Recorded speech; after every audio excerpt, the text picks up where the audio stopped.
The screams echoed through the thin wooden walls of the small homestead on the edge of Hallbrook, Arizona Territory, in the spring of 1884.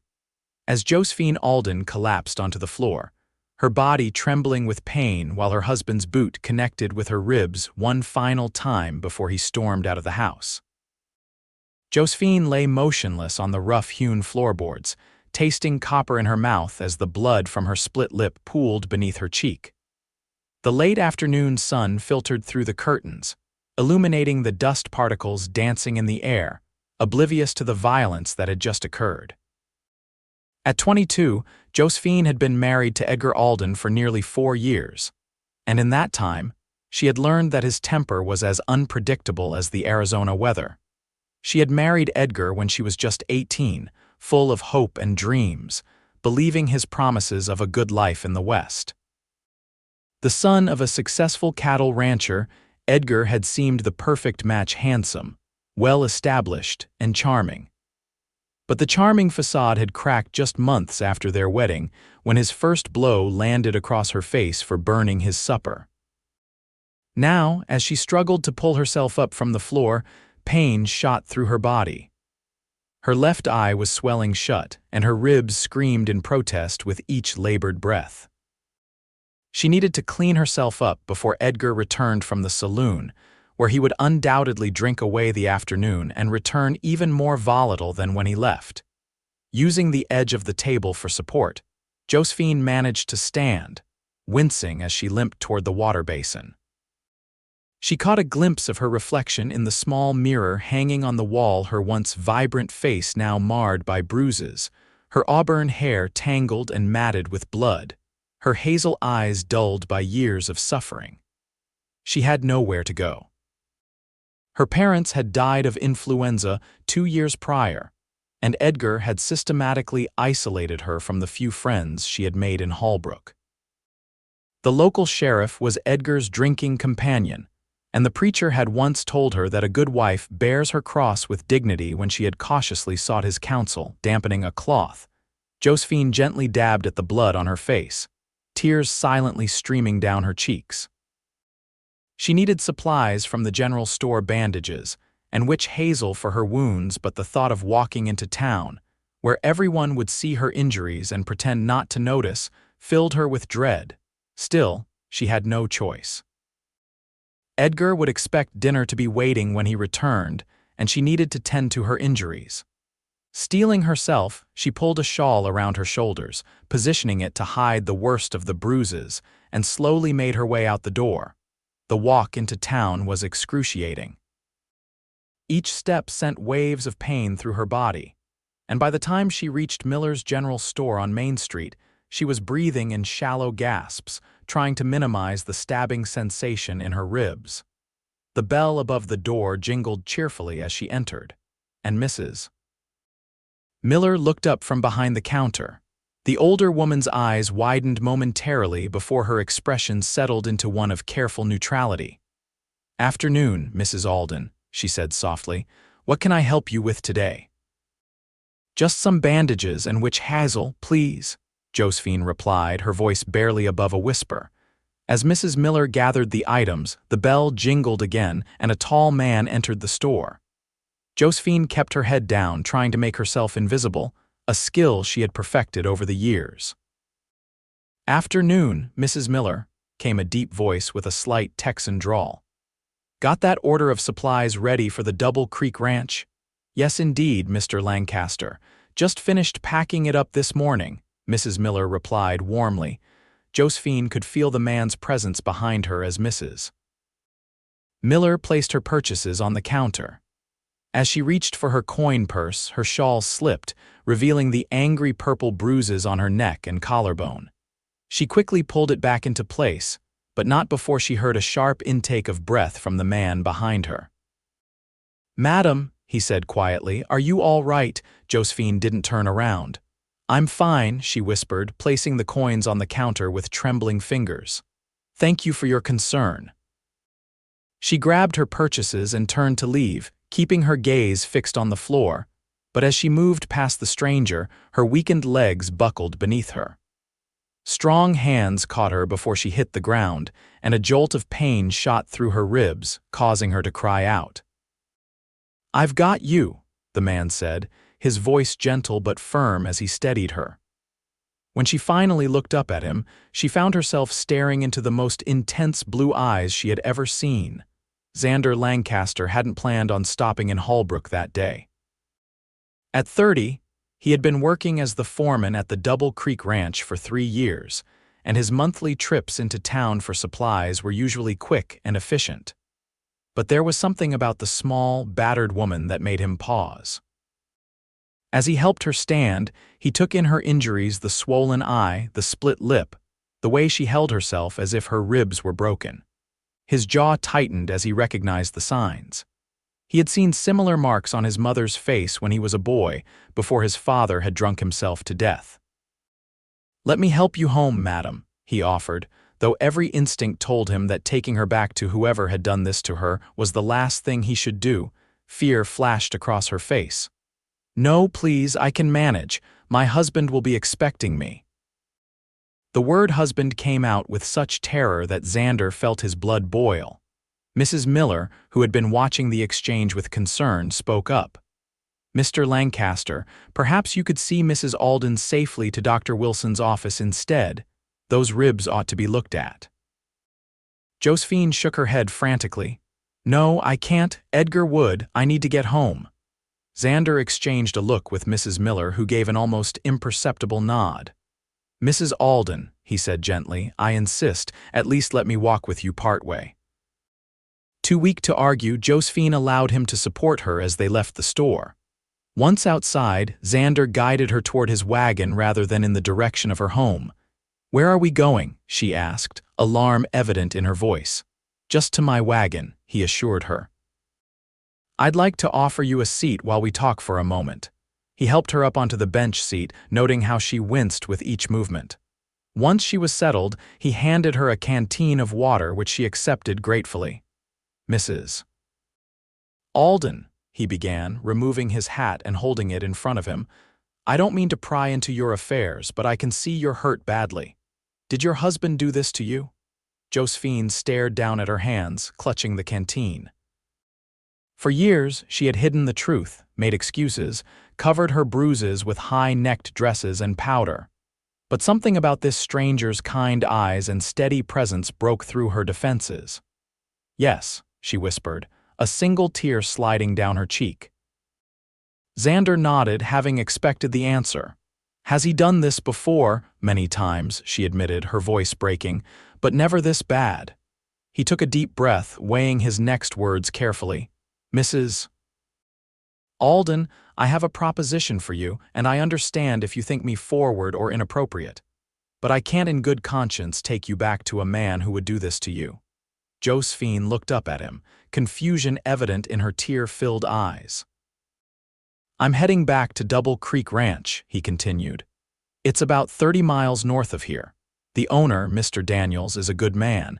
His wife passed 2 years ago, but their daughter runs the house. They would give you a place to stay, work if you want it, and most importantly, safety." Josephine's mind raced. Leave Edgar? The thought had crossed her mind countless times, but where would she go? How would she survive? And yet here was this stranger offering her a way out, a chance at safety. "He would find me," she said, voicing her deepest fear. "He wouldn't let me go." "He's told me so." Xander's expression hardened. "Double Creek is far enough away, and Mr. Daniels employs enough men that you'd be protected. Your husband wouldn't be the first man to try to cause trouble at the ranch, and he certainly wouldn't be the first to regret it." Josephine glanced back toward town, where Edgar would be drinking at the saloon. The thought of returning to that house, of waiting for the inevitable explosion of his temper when he came home, made her physically ill. "I don't even know your name," she said softly. "Xander Lancaster," he replied with a small smile. "Foreman at Double Creek for 3 years now." "Josephine Alden," she offered in return. "Though I suppose I wouldn't be Mrs. Alden anymore, would I?" "No, madam," Xander agreed. "You'd just be Josephine again." The thought was both terrifying and exhilarating. To be herself again, not Edgar's possession, not his punching bag when he'd had too much to drink or lost too much at cards. "I have nothing," she said. "No clothes besides what I'm wearing, no money of my own." "You have your life," Xander replied simply. "And from where I'm standing, that's what's at stake here." Josephine closed her eyes, feeling the pain in her ribs with each breath, remembering the look in Edgar's eyes before his fist connected with her face. If she stayed, one day he might not stop. One day she might not get up from the floor. "When would we leave?" she asked, her voice steadier than she expected. "Now," Xander said firmly, "before he comes looking for you." Josephine took a deep breath, wincing at the pain it caused, and made the decision that would change her life forever. "Then let's go." Xander helped her into the wagon bed where she could lie down more comfortably among the supplies. He covered her with a blanket, both for warmth and to hide her from view, then climbed onto the bench seat and flicked the reins, urging the horses into motion. As they left Holbrook behind, Josephine felt a mixture of fear and hope swirling in her chest. She had no idea what awaited her at Double Creek Ranch, but it had to be better than what she was leaving behind. The journey to Double Creek Ranch was long and painful for Josephine. Every jolt of the wagon sent spikes of agony through her ribs, but she bit her lip to keep from crying out. Xander stopped frequently to check on her, offering water and the simple meal of jerky and hardtack he had packed for his return journey. As the sun began to set, painting the Arizona sky in brilliant oranges and purples, Xander pulled the wagon off the trail and into a small clearing. "We'll camp here for the night," he explained. "It's not safe to travel these roads after dark and you need rest." He helped her down from the wagon, his strong hands gentle as he supported her weight. Josephine had never been this close to a man who didn't intend to hurt her, and the realization made her both wary and curious. Xander quickly set up a small camp, building a fire and laying out bedrolls on opposite sides of the flames. He prepared a simple stew from supplies in the wagon and handed her a tin cup full of the hot meal. "Thank you," she said, accepting the food. "Not just for this, but for everything." Most men would have looked the other way. Xander's expression darkened. Most men aren't worth the name if they can see a woman being hurt and do nothing about it. They ate in comfortable silence as the stars appeared overhead, brilliant pinpoints of light in the vast desert sky. Josephine couldn't remember the last time she had felt this peaceful, despite her injuries and the uncertainty of her future. "Can I ask you something, Mr. Lancaster?" she ventured after they had finished eating. "Xander, please," he corrected with a small smile. "And yes, you can ask me anything. Why did you help me? You don't know me. I could bring nothing but trouble to you and your employer." Xander was quiet for a moment, staring into the flames. "My mother," he finally said, his voice low. "My father was a mean drunk. Used to beat her something terrible when I was a boy. No one ever stepped in to help her, not even when the bruises were plain as day." He looked up at Josephine, his blue eyes reflecting the firelight. "She died when I was 12. Pneumonia, the doctor said, but I always wondered if she might have lived if her body hadn't been so broken from years of abuse." Josephine felt tears prick her eyes. "I'm sorry. I promised myself that if I ever saw someone in the situation my mother was in, I wouldn't look the other way. I wouldn't be like all those people in our town who pretended not to see." Josephine nodded, understanding washing over her. "What will happen when Edgar realizes I'm gone? He'll likely come looking for you," Xander admitted. "But Double Creek is large, with plenty of men who know how to handle trouble. And Mr. Daniels is a respected man in these parts. Your husband would be a fool to make an enemy of him." Josephine wasn't convinced that Edgar's temper would allow him to see reason, but she was too exhausted to argue. As she settled onto her bedroll, the pain in her body competing with the exhaustion pulling at her consciousness, she found herself truly hoping for the first time in years. The next morning dawned clear and cool, a typical Arizona spring day. Josephine awoke to find Xander already up, tending the small fire and brewing coffee. Her body ached even more than the day before, the bruises now a deep purple against her pale skin. "Morning," Xander greeted, handing her a cup of steaming coffee. "How are you feeling?" "Like I've been trampled by a herd of cattle," she admitted with a small attempt at humor. Xander's lips quirked into a half-smile. "We should reach Double Creek by midday, Mrs. Daniels." "That's Clara, the daughter. She'll have something for those bruises." Learned a lot about healing from her mother. They broke camp quickly, Xander insisting on doing most of the work while Josephine rested.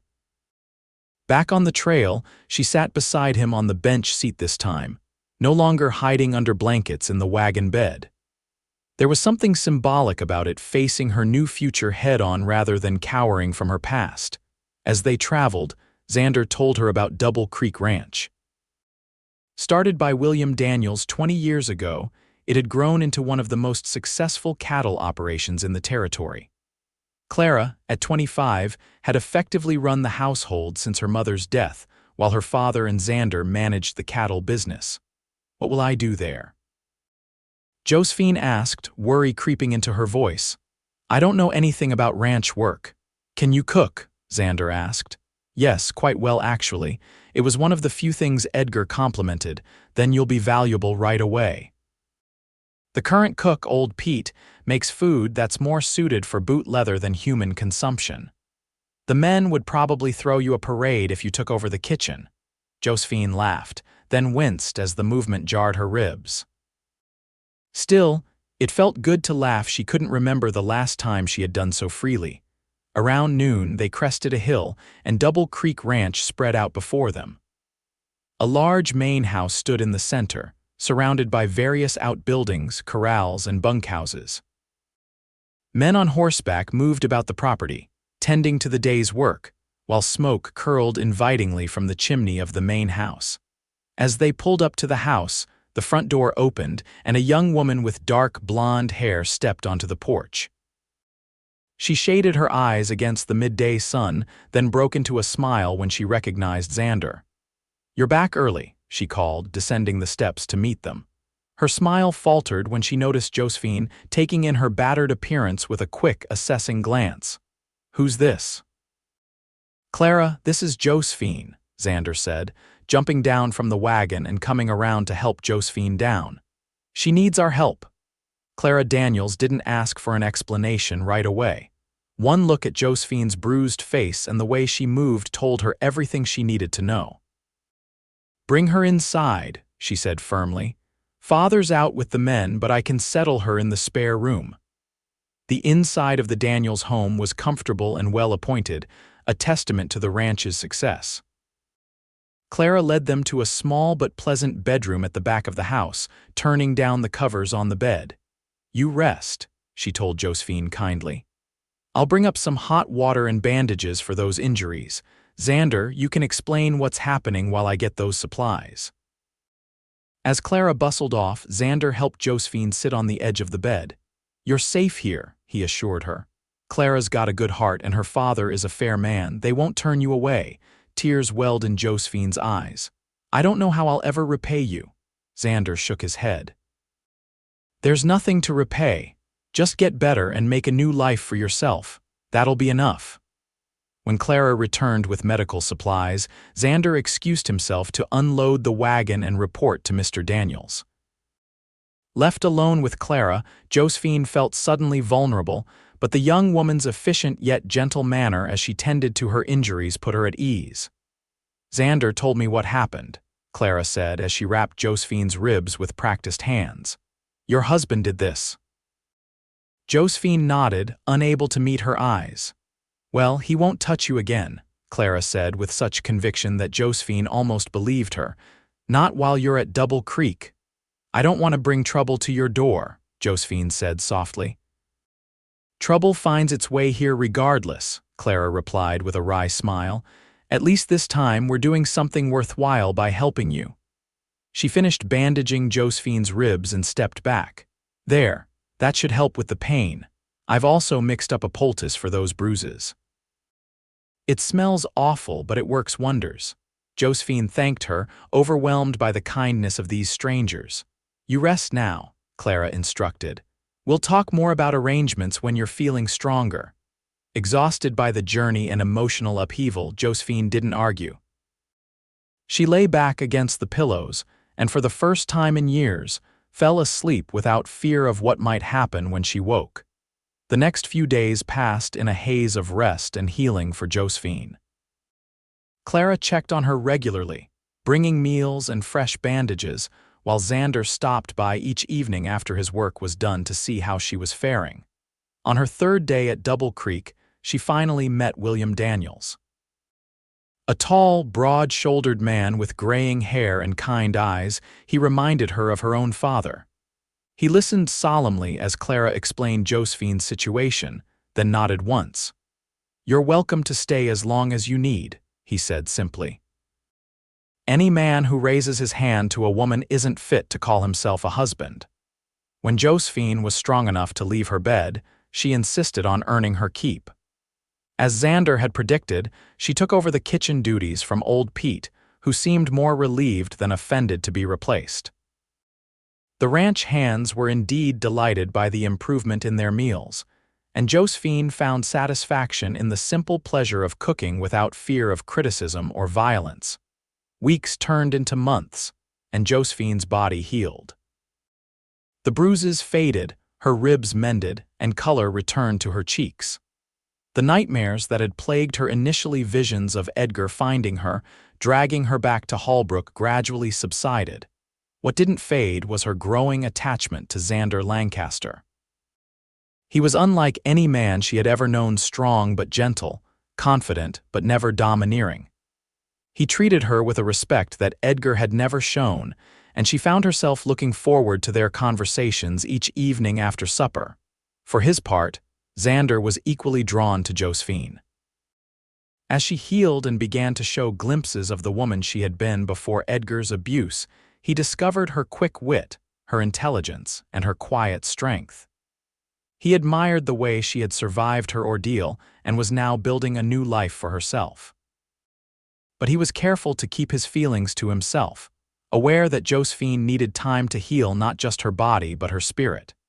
She was still legally married to Edgar Alden, and Xander would never pressure her to consider another relationship while that shadow still loomed. Summer gave way to fall, and the ranch prepared for the annual cattle drive to the railhead in Winslow. With most of the men, including Xander, set to be gone for 2 weeks, Josephine worried about being left behind. Not because she feared for her safety, she had come to trust the Daniels implicitly, but because she had grown accustomed to Xander's daily presence. The night before the drive was to begin, Xander found Josephine sitting on the porch of the main house, watching the sunset paint the sky in brilliant hues of red and gold. "Mind if I join you?" he asked, his hat in his hands. She smiled and gestured to the empty chair beside her. "Please do." They sat in comfortable silence for a few moments, listening to the sounds of the ranch settling down for the night. Finally, Xander spoke. "I wanted to tell you something before I leave tomorrow," he began, his voice uncharacteristically hesitant. "Mr. Daniels received word from the sheriff in Holbrook last week." Josephine's heart stuttered in her chest. "Edgar?" Xander nodded. "He's been asking questions, trying to find out where you went. Sheriff wouldn't tell him anything, but it's only a matter of time before he figures it out." She wrapped her arms around herself, suddenly cold despite the warm evening. "What happens then? Then we deal with it," Xander said firmly. "You're not alone anymore, Josephine. You have people who care about what happens to you." Their eyes met, and in that moment, Josephine saw everything. Xander wasn't saying that he cared for her deeply, as more than just someone he had rescued. "I'll be back in 2 weeks," he continued. "Mr. Daniels and some of the older hands will stay behind. You'll be safe until I return." Josephine nodded, trying to quell the fear that had risen at the mention of Edgar's name. "Be careful on the drive." "Always am," he replied with a small smile. He hesitated, then reached out and gently covered her hand with his own. "You've become important to me, Josephine. I want you to know that." Her heart fluttered, not with fear this time, but with something she had almost forgotten: hope, possibility, perhaps even the beginnings of love. "You've become important to me too, Xander." He squeezed her hand once, then stood. I should get some rest. Early start tomorrow. As he walked away, Josephine realized she was smiling, despite the news about Edgar. Somehow, in the months since Xander had rescued her from Holbrook, she had begun to believe in a future again, one that might even include love. The cattle drive departed at dawn the next day, a long procession of men and beasts kicking up dust as they headed toward Winslow. Josephine watched from the porch until they disappeared from view, then turned her attention to the day's work, determined to keep busy during the 2 weeks of Xander's absence. On the 4th day after the drive left, a rider appeared on the horizon, heading toward Double Creek at a steady pace. Josephine was in the kitchen, kneading dough for the evening bread when Clara burst in. Josephine, she said, her face pale, there's a man asking for you, says he's your husband.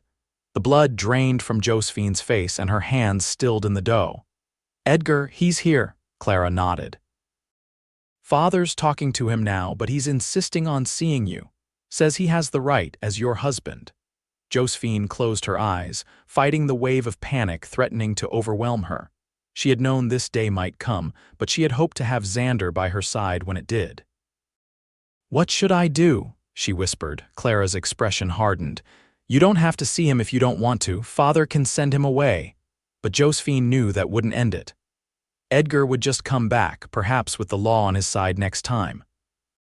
And she was tired of running, tired of hiding. No, she said, straightening her shoulders. I'll speak to him, but not alone. I'll be right beside you, Clara promised, squeezing her arm. Josephine wiped the flour from her hands and followed Clara to the front of the house.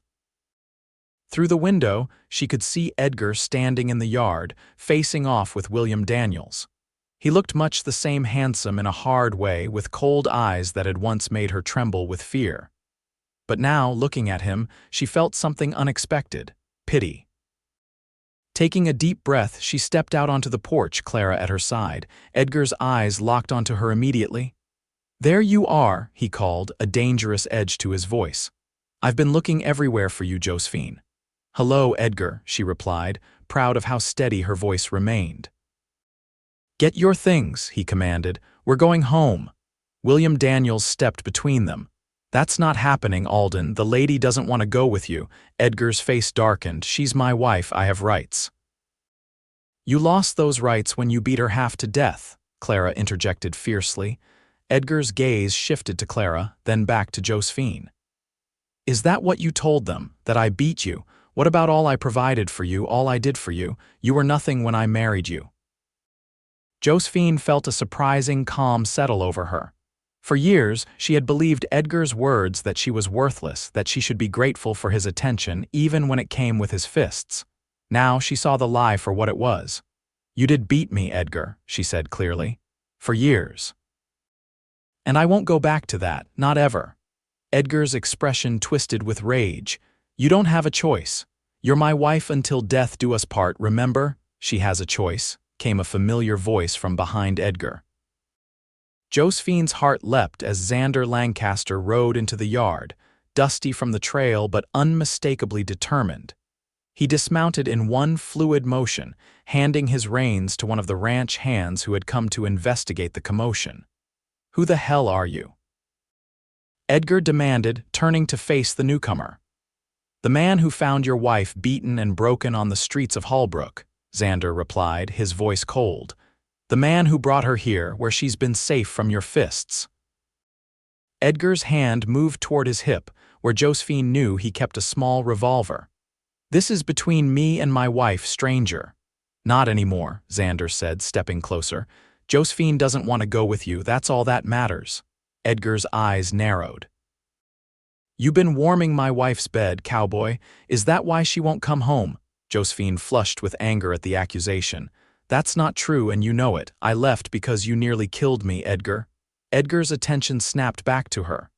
You're coming home with me, Josephine, now. No, she's not, Xander said firmly. Mr. Daniels, would you mind taking the ladies inside? I'd like a private word with Mr. Alden. William nodded, gesturing for Josephine and Clara to go back into the house. Josephine hesitated, torn between fear for Xander's safety and an overwhelming desire to see this confrontation through. "Go on," Xander urged her gently. "It'll be all right." Reluctantly, she allowed Mr. Daniels to usher her inside, but she went straight to the window, watching anxiously as Xander and Edgar stood facing each other in the yard.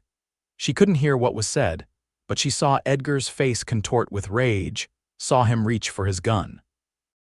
Before he could draw, Xander's fist connected with his jaw, sending him stumbling backward. Edgar recovered quickly and lunged at Xander, but the cowboy sidestepped, using Edgar's momentum against him. The fight was brief but violent. Edgar had the desperate fury of a man who believed his property was being stolen, but Xander had the controlled strength of a man defending something precious. When it was over, Edgar lay in the dust, blood streaming from his nose, his gun kicked well out of reach.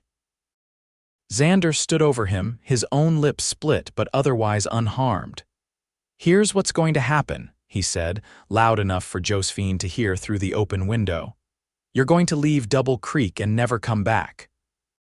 You're going to sign divorce papers and you're going to forget you ever knew Josephine." Edgar spat blood. "And if I don't, then next time I won't stop with just a beating," Xander replied, his voice deadly serious. There are a lot of empty spaces in this territory where a man could disappear and never be found. Edgar struggled to his feet, glaring at Xander with pure hatred. "This isn't over." "Yes, it is," Xander countered, "because if you come near her again, it won't just be me you'll have to deal with. It'll be every man on this ranch, and Mr. Daniels has a lot of friends in this territory, including the territorial judge." Something in Xander's tone must have convinced Edgar of his sincerity, because after a long, tense moment, he limped to his horse, mounted awkwardly, and rode away without looking back. Josephine sagged against the window frame, relief washing over her in waves. Clara hugged her tightly while Mr. Daniels nodded in satisfaction. "That's that then," he said simply. When Xander entered the house a few minutes later, Josephine flew to him, stopping just short of throwing herself into his arms. "You came back," she said, her voice thick with emotion.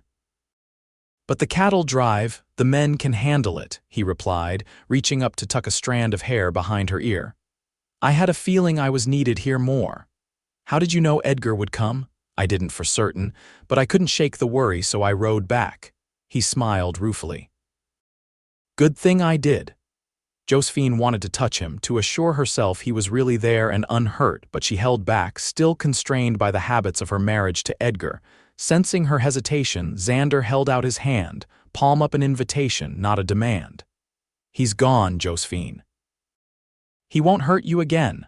Slowly, she placed her hand in his, feeling the warmth and strength of his fingers as they closed around hers. "Thank you," she whispered, "for everything." That evening, after the excitement had died down and the ranch had settled back into its routine, Josephine found Xander on the porch, smoking a cigarette as he gazed at the stars. "May I join you?" she asked. He smiled and snuffed out his cigarette. "I'd like that." They sat side by side, a comfortable silence stretching between them. Finally, Josephine spoke. "Did you mean what you said to Edgar about the divorce?" Xander nodded. "Mr. Daniels knows a lawyer in Prescott who can draw up the papers. With his testimony about Edgar's violence, no judge would force you to stay in that marriage." Hope blossomed in her chest. "And after, what happens then?" Xander turned to face her, his expression serious. "That's entirely up to you, Josephine. You could stay here at Double Creek as long as you like. You could go to California, start fresh where no one knows your past. Or..." He trailed off and she found herself holding her breath. "Or," she prompted. "Or you could stay here with me," he said quietly. "Not right away. You need time to heal, to rediscover who you are without Edgar's shadow hanging over you, but when you're ready. If you ever feel you could care for me the way I've come to care for you." Josephine felt tears prick her eyes, not tears of fear or pain, but of joy. "I already do," she admitted. "Care for you, that is, more than I thought possible." Xander's face lit up with a smile that made her heart skip. Then we have all the time in the world, he said, reaching for her hand and bringing it to his lips for a gentle kiss. And I'm a patient man.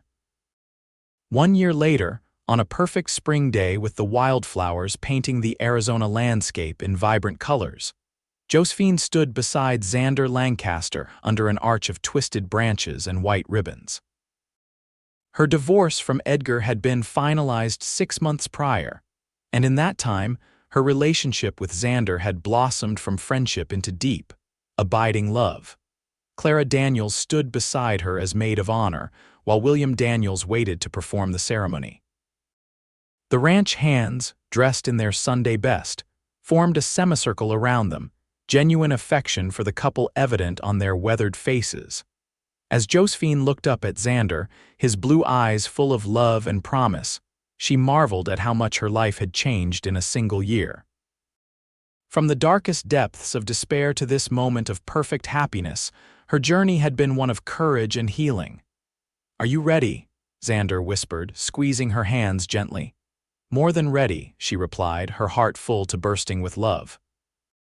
As William Daniels began the ceremony, Josephine knew with absolute certainty that she had found what every person seeks: not just safety or comfort, but true love, with a man who saw her strength even when she couldn't see it herself. And as they spoke their vows beneath the endless Arizona sky, Josephine silently thanked that terrible day in Holbrook when a kind-hearted cowboy had seen her bruises and taken her away.